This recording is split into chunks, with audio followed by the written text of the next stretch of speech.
Hoje iremos falar sobre os ícones históricos do Japão. Os samurais ou Bushi marcaram imensamente a história do país do Sol Nascente. Esses guerreiros nobres da era medieval e pré-moderna japonesa empunhavam as suas espadas em batalhas que disputavam, além de territórios e fortunas, a honra e a glória de sua estirpe e de seus senhores. Sua existência teve início por volta do século VII e séculos mais tarde tornou-se a classe militar no poder e o escalão mais alto na casta social do período Edo, 1603 a 1867. Os guerreiros samurais empregavam uma variedade de armas como arcos e flechas, lanças, mas a sua principal arma e símbolo era a espada. Sabe-se que esses indivíduos deveriam conduzir suas vidas de acordo com o código de ética do Bushido, o caminho do guerreiro. Fortemente confucionista em sua natureza, o Bushido enfatizava os conceitos como lealdade a seu mestre, autodisciplina, além de comportamento respeitoso e ético. Muitos samurais também foram atraídos para os ensinamentos e práticas do Zen budismo.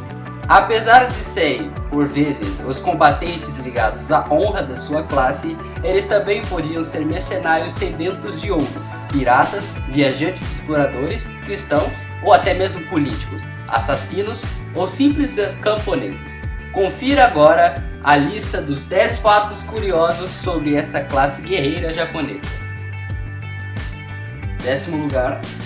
Você sabia que o samurai não era só de elite? Apesar de pensar dos samurais como uma força de combate de elite, a maioria do exército do Japão eram soldados de infantaria chamados ashigaru.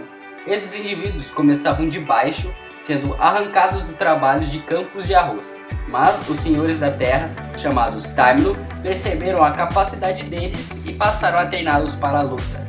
O Japão antigo tinha 3 tipos de guerreiros: os samurais, os ashigarus e os ji-samurai. Esses últimos eram samurais em tempo parcial, trabalhando como agricultores no resto do ano, mas eles podiam subir de cargo desta forma. Quando os ji-samurais assumiam o posto de samurai em tempo integral, eles se juntavam aos ashigaru, mas não eram tão respeitados quanto os verdadeiros samurais. Em algumas áreas, as duas classes mal podiam ser diferenciadas entre elas, mas o serviço militar como um ashigaru era o único caminho para subir a escada social feudal do Japão, culminando quando Toyotomi Hideyoshi, o filho de Ashigaru, passou a se tornar o governante preeminente do Japão. E no 9º lugar iremos falar sobre os samurais cristãos. Com a chegada dos missionários jesuítas no sul do Japão, levou alguns senhores da classe daimyo a se converterem ao cristianismo.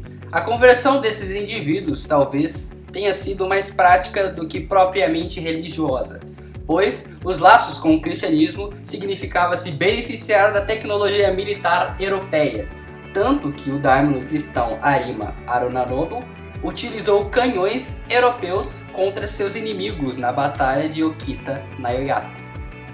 Como Arima se converteu, um missionário jesuíta estava presente na batalha, ajoelhando e recitando orações antes de cada disparo do canhão. Ser um cristão também impediu o daimyo Dom Justo Takayama de atuar como qualquer outro guerreiro samurai durante o seu reinado. Quando o Japão expulsou os missionários e forçaram os cristãos japoneses a renunciar a essa religião, Takayama preferiu fugir do Japão com 300 fiéis, em vez de renunciar à sua fé. Takayama está atualmente considerado para a santidade católica. E no 8º lugar iremos falar sobre a exibição de cabeças cortadas. Para um samurai, a cabeça de um inimigo era a prova de um dever cumprido. Depois de uma batalha, as cabeças de seus rivais mortos eram coletadas e apresentadas aos senhores daimyo, que desfrutavam de uma cerimônia muito relaxante de visualização de cabeças para celebrar as suas vitórias. As cabeças ainda eram lavadas, tinham os cabelos penteados e os dentes escurecidos, o que era um sinal de nobreza. Cada cabeça era então disposta em um pequeno suporte de madeira e etiquetada com os nomes da vítima e do assassino. E se não houvesse tempo, uma cerimônia apressada poderia ser organizada sobre folhas de certas plantas para absorver o sangue das vítimas. No entanto, certa vez, o feitiço virou contra o feiticeiro e um daimyo perdeu a sua cabeça. em uma dessas cerimônias. Depois de 2 fortalezas de Oda Nobunaga, o daimyo Inaga Yoshimoto interrompeu sua marcha para uma cerimônia de visualização de cabeças com direito à performance musical. Infelizmente para Yoshimoto, outra parte restante do exército Nobunaga avançou para um ataque surpresa quando as cabeças de seus colegas estavam sendo preparadas. Eles atacaram e conseguiram a cabeça do Yoshimoto, que depois se tornou a peça central para a cerimônia que ele havia preparado para seu próprio inimigo. Nessa de cortar a cabeça um dos outros para exibição, existiam alguns samurais espertinhos que tentavam enganar seus senhores daimyo.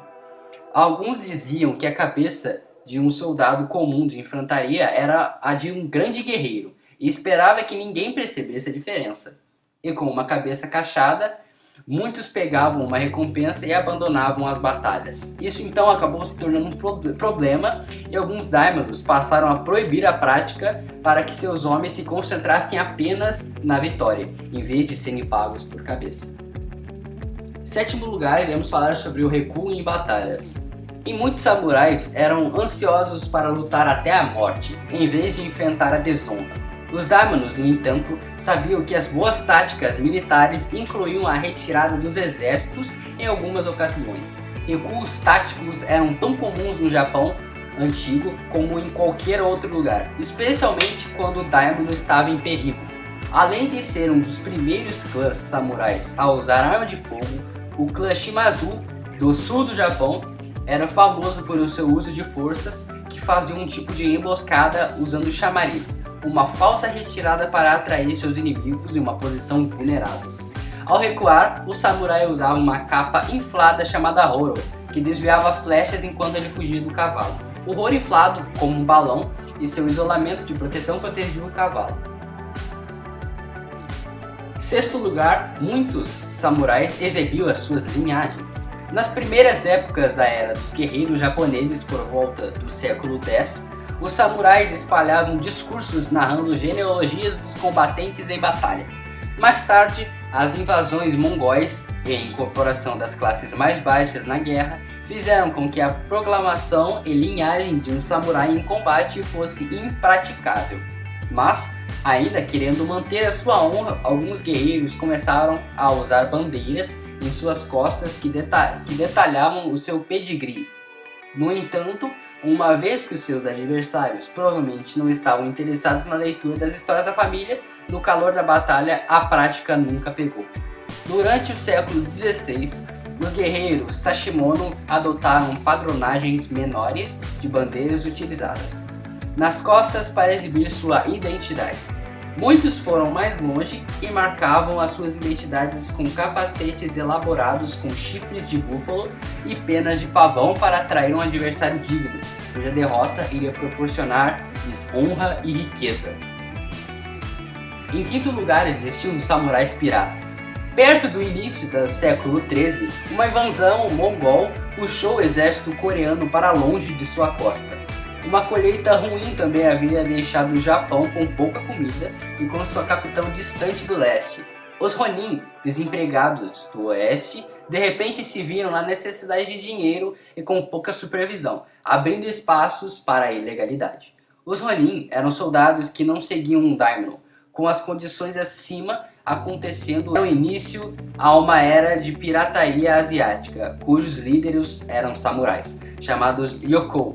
Os piratas fizeram tantos estragos que eles foram responsáveis por muitas disputas internacionais entre China, Coreia e Japão.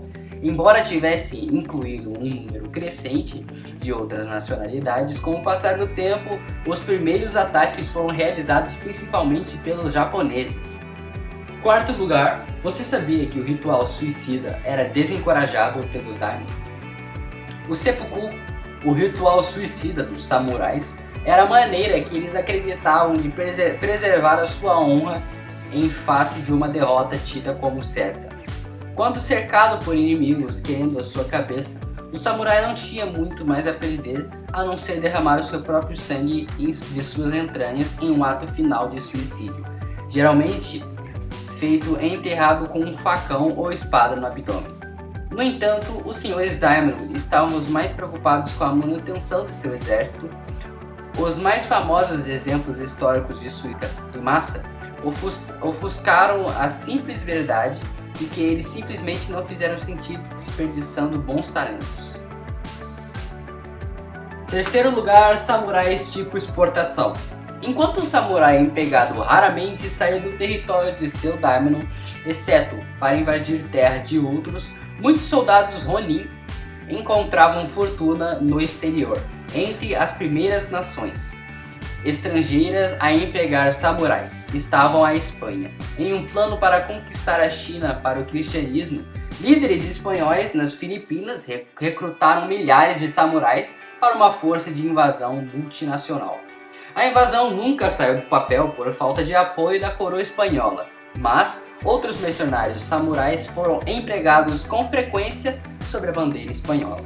Samurais afortunados se destacaram especialmente na Tailândia antiga, onde o grupo japonês de cerca de 1,5 mil guerreiros ajudaram nas campanhas militares. A colônia consistia principalmente de Ronin, que buscavam fortuna no exterior, e cristãos fugindo do shogunato. Em segundo lugar, iremos falar sobre a decadência samurai.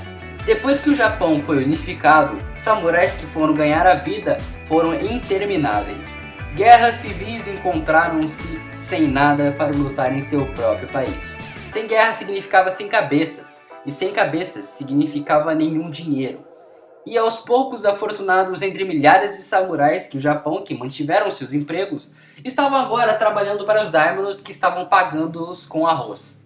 Por lei, os samurais foram proibidos de se sustentarem, o comércio e a agricultura foram considerados trabalhos de camponês que geravam ao samurai apenas um salário fixo de arroz em uma economia em rápida monetização.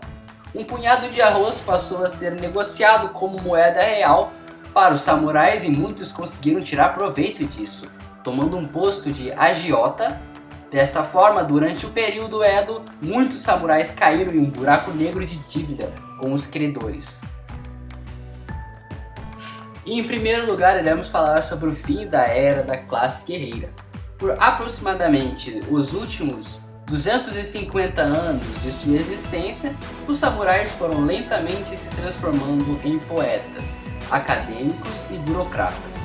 O Hagakure, possivelmente o maior livro sobre como ser um samurai, trazia as histórias de um samurai que viveu e morreu sem participar de uma única guerra. Ainda assim, o samurai permaneceu como uma classe guerreira no Japão, e apesar de paz vigente, alguns dos melhores espadachins do Japão vieram do período Edo. Aqueles samurais que não caíram no esquecimento negociando sua katana por uma caneta.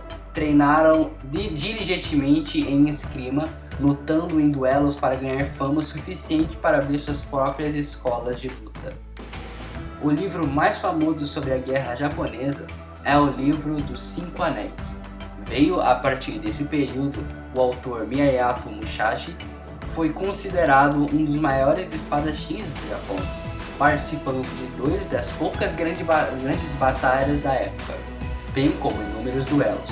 Enquanto isso, aqueles samurais que tinham entrado na arena política cresceram no poder.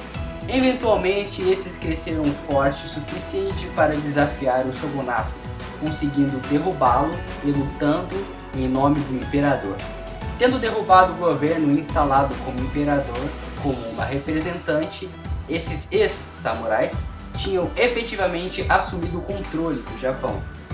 O movimento, junto com inúmeros outros fatores, levou ao início da modernização do Japão. Infelizmente para os samurais restantes, a modernização incluiu um exército de recrutas no estilo ocidental que enfraqueceu drasticamente a classe guerreira. Em 1868, a restauração Meiji assinalou o começo do fim para o samurai. O sistema Meiji de monarquia constitucional incluiu tais reformas democráticas como os limites do mandato para cargos públicos e votação popular. Com o apoio do público, o imperador Meiji acabou com o samurai, reduziu o poder do daimyo e mudou o nome da capital de Edo para Tóquio. As crescentes frustrações dos samurais finalmente culminaram na rebelião de Satsuma. muito vagamente descrita em O Último Samurai. Embora a real rebelião tenha parecido muito diferente de como foi retratada por Hollywood, pode-se argumentar que o samurai, ao seu espírito guerreiro, saiu de uma cena em um monumento de glória. Bom, esse é o novo quadro que eu estou querendo trazer ao canal, que é sobre fatos e curiosidades. Se vocês gostaram, por favor avaliem e eu posso continuar com esse quadro. Muito obrigado. Ah, e não se esqueçam de passar no canal do meu parceiro. É muito bom, é um canal de humor, o Gui One Pie. Muito obrigado, beijos.